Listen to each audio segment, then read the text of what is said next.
Kamusta mga kahabi? Magko-collect ulit tayo ng itlog ng corn snake dahil ng itlog nga yung isa nating female corn snake kaninang umaga. Bali mo ng itlog itong ating Miami na female. So kaninang umaga ng itlog to. So pag-check natin hindi pa siya tapos. So ngayon double check natin kung okay na ba, kung tapos na ba siya mangitlog.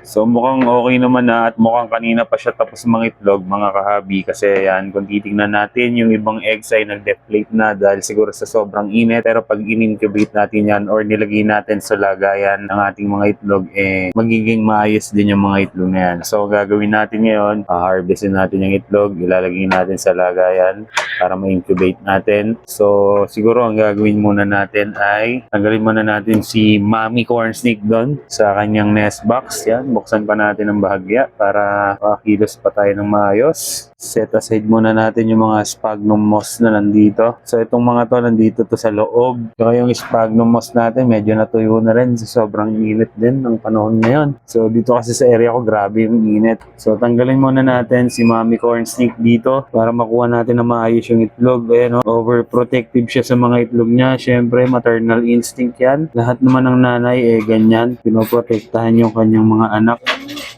So, tanggalin muna natin siya dito. Ito siya. So, medyo okay pa naman yung katawan. Hindi naman siya yung sobrang payat na payat. Nakapag-prepare naman tayo na maayos. No? Maganda naman yung katawan niya bago natin siya i-breed. So, natanggalan natin. Kunin natin itong nest box.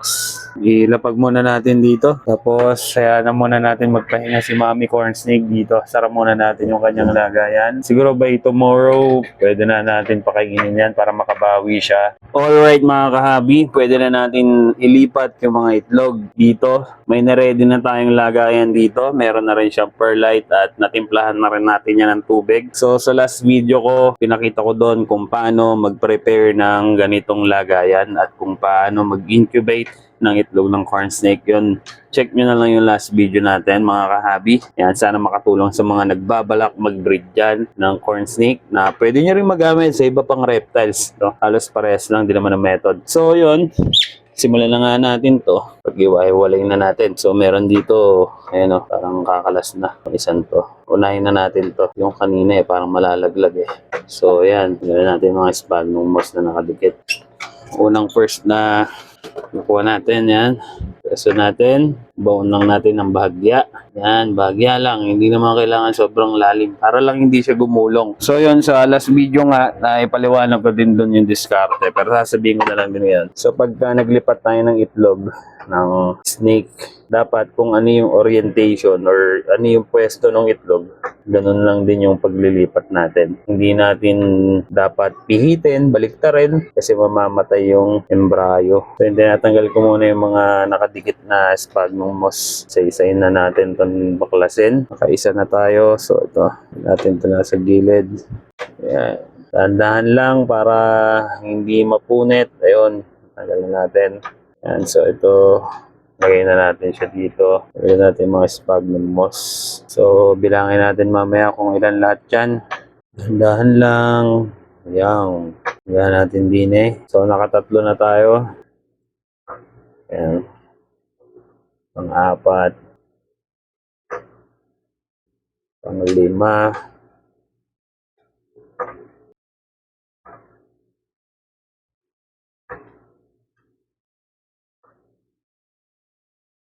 Pang-anim. Dami Kasya kaya to dito sa lagayan natin. Patingin nyo mga kabi, kasya o kasya? So 1, 2, 3, 4, 5, 6. Naka-anim na tayo. Ang dami pa nito. Isa-isahin lang natin. Ang hirap tanggalin na itong iba. Masyado nang nakadikit. Ngayon muna natin ito nasa baba.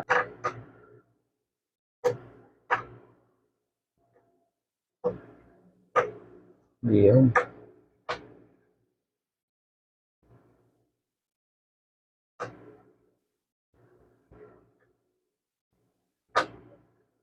Ano to? 1, 2, 3, 4, 5, 6, 7, 8, 9. 9 na yun. Dahil pa nito. So, meron pang mga 40. Dami So, meron pa tayong 1, 2, 3, 4, 5, 6. Meron pa 6 pieces dito. Yan, dami na neto. So, mamaya, pagkatapos na ito, bilangin ulit natin.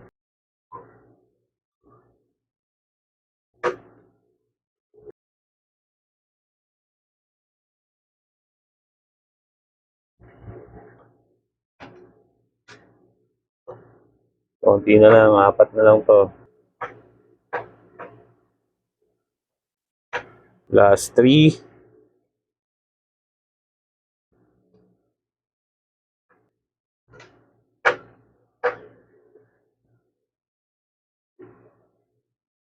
Last but not the least, so yun, pag-iwa-hiwalay na natin yung itlog. So, maganda rin kasing pag-iwa-hiwalay natin yung mga itlog, mga kahabi. Kasi pagka ganun, dikit-dikit sila, once na may masira, aamagin, pwedeng madama yung ibang itlog. Kaya mas maganda pag-iwa-hiwalayin para if ever man na isa sa mga itlog na to ang masira or amagin, matatanggal natin agad, madidispose agad natin.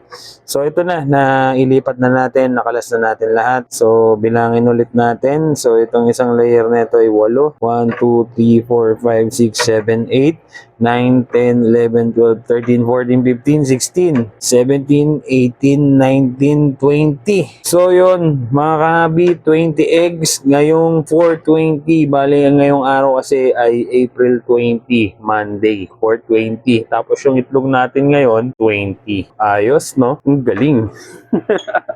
Alright mga kahabi, nailipat na natin at nailagay na natin ng maayos itong mga itlog na to dito sa ating lagayan. And na-double check ko na rin, no? All goods naman, halos lahat naman may similya. Pero i-double check pa natin yan sa mga ibang araw. Halimbawa, mga after 3 days to 5 days, double check pa natin yan para makita natin kung talagang okay yung itlog at monitor natin yan. So update ko na lang kayo doon mga kahabi. Ang gagawin natin ngayon pala ay lalagyan natin ng markings yung taas ng egg para makita natin kung naiiba yung pwesto niya, para ma-monitor natin kung napipihit ba siya o nagagalaw natin yung itlog. So yun ang purpose nito. So ganyan lang naman, simple lang naman. Wait lang natin para ma-monitor natin kung naiikot natin yung itlog. Siyempre mahirap manghula. Pag napihit kasi natin yan, nabaliktad natin, masisira ang itlog. Mamamatay ang embryo, sayang lang, di ba? Sayang yung effort natin. Biruin mo, yung nanay netong itlog na to, sarili kong breed yun noong 2022. Tapos pinalaki ko yung napapisa natin. So 22, 23, 24, 25, 26. So naghintay tayo ng 4 years para ma-breed yung female na yon, di ba? So kaya kailangan natin ingatan tong mga itlog niya. So okay na to. Pwede na natin takpan. Yan. Takpan natin ng ayos. Tapos pwede na natin ilagay doon sa ating styro box. Pwede na natin ilagay dito yung kinolect natin na egg ngayong araw. So meron nang nakalagay dito. Ito yung kinolect natin kahapon. Ito yung itlog ng ating female mask corn snake. So nakapwesto na yan dyan. So yung itlog na kinolect natin kahapon, ayan, 12 pieces ata to. 1, 2, 3, 4, 5, 6. So 6 taas baba. So 12 pieces yan. So lagay na natin to mga kahabi. Safety na. Yan. Okay mga kahabi, naipwesto na natin yung mga itlog na kinolect natin ngayon. So, pwede na nating takpan tong styro natin. Update na lang tayo. Monitor natin yung mga itlog na yan, syempre. Pana natin. Tapos, ibalik na natin doon sa ilalim ng lababo.